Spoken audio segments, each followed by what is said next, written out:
Hello everyone. I am back in West Memphis. Hi Tree. Good boy. We took Nana to a home today. Not today, yesterday. Oh my gosh. This hand's preoccupied with coffee. We got her all set up and everything, and I decorated her room for her, and we were there for a few hours, and then we left. We came back home. I was helping clean up and stuff, and Mom had to run a few errands, and she took a nap too, so we were like, okay, now's a good time for us to like step out and come back later. But they ended up calling my mom and telling her that she took everything out of her room, everything off the walls, and was like, I'm leaving. My mom had to go back and calm her down and help her move to another room that was closer to the nursing station. And they were like, it'd be best if like someone stayed the night with her that she's familiar with, even though she doesn't like know who we are. My mom stayed with her last night, and I went up there this morning, and my mom came back home for like an hour. I went to Walmart and got her a few things. Dementia sucks. It's a terrible disease. We had to put her in a home because she can't stay home by herself anymore. What time is it? 4:10. And I'm drinking another cup of coffee because I was up late last night after like my mom was staying the night there, and I woke up early this morning to go help my mom some more, and I've been like slowly cleaning the house for my mom because this past weekend my Nana went to the hospital because she had some kind of, don't ask me to pronounce it, some kind of episode where she lost consciousness. We thought it might have been a stroke, but thank God it wasn't. She lost consciousness. She wasn't responding. My mom had to call for an ambulance, and she stayed overnight for 2 nights, I think, in the hospital for them to monitor her. She was already in the process of going to a home anyways. That kind of delayed it. And I'm glad I was here. Like, I was already planning to come here this weekend, and it just so happened to fall on the day that we would be here to help and go. I was trying not to cry when we got there and took her to her room, and they had to do like an observation of her to make sure she didn't have like any bumps or bruises or scratches or anything on her.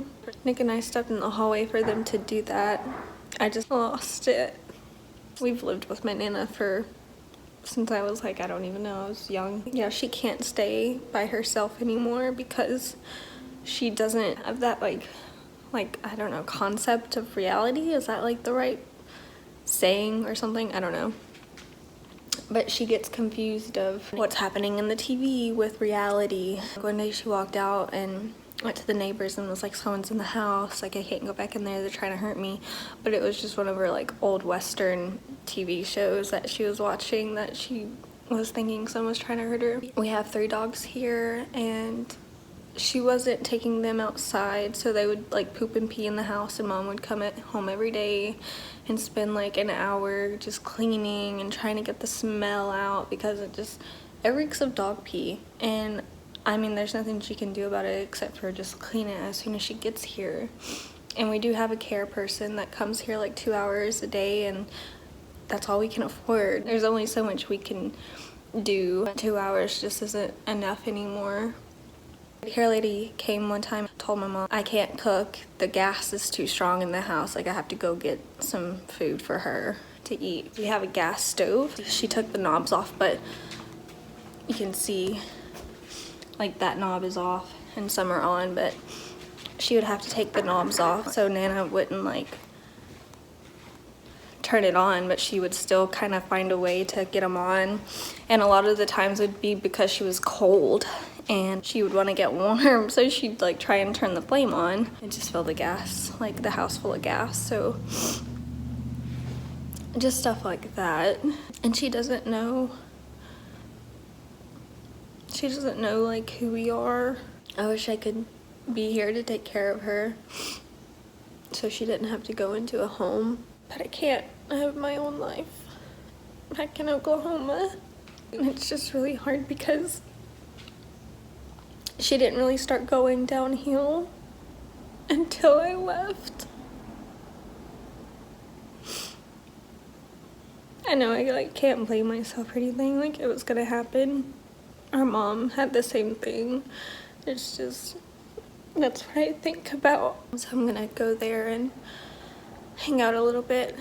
My mom's gonna get a little bit of a break. She's been there all day, so she's gonna come back home for a little bit and I'll hang out with Nana, and she's gonna get some, she might stay the night again. We don't know yet. Sorry, this was such a sad video. So thank you if you got through this video. Thank you. I know it was sad and not fun to watch, but it's life, you know.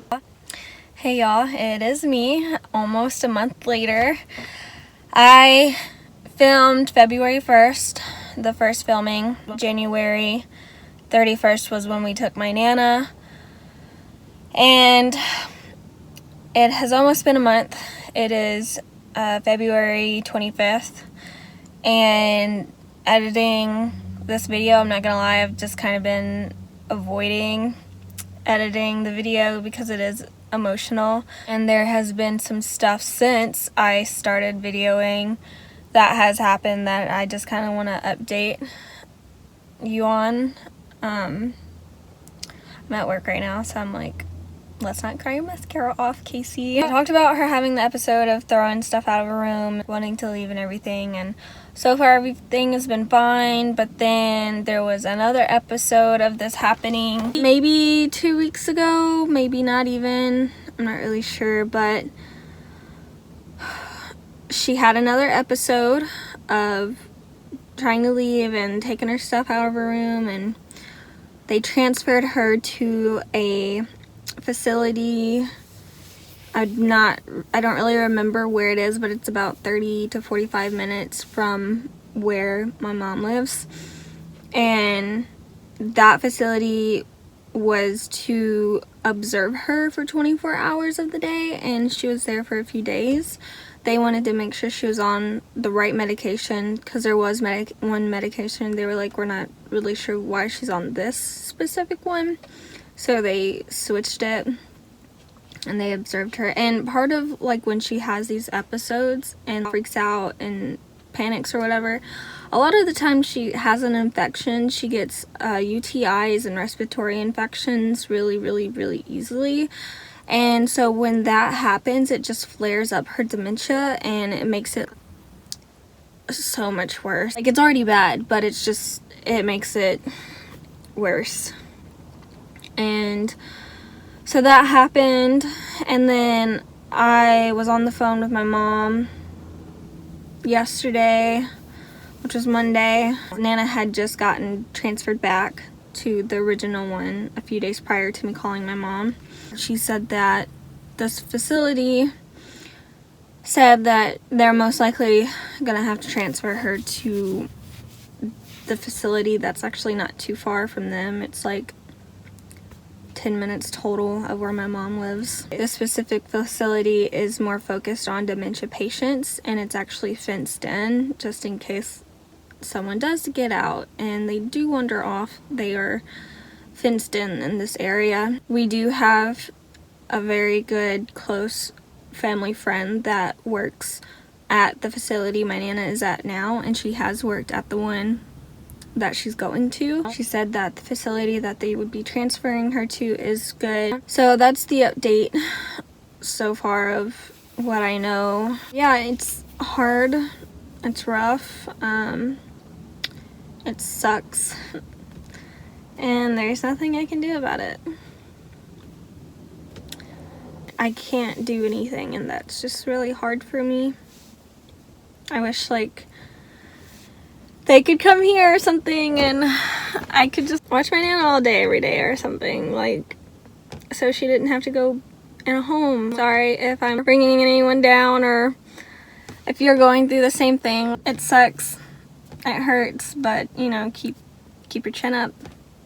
It's part of life, and life happens. Not sure when this is going up because haven't been dedicated to editing this video. All right, see y'all later. Bye.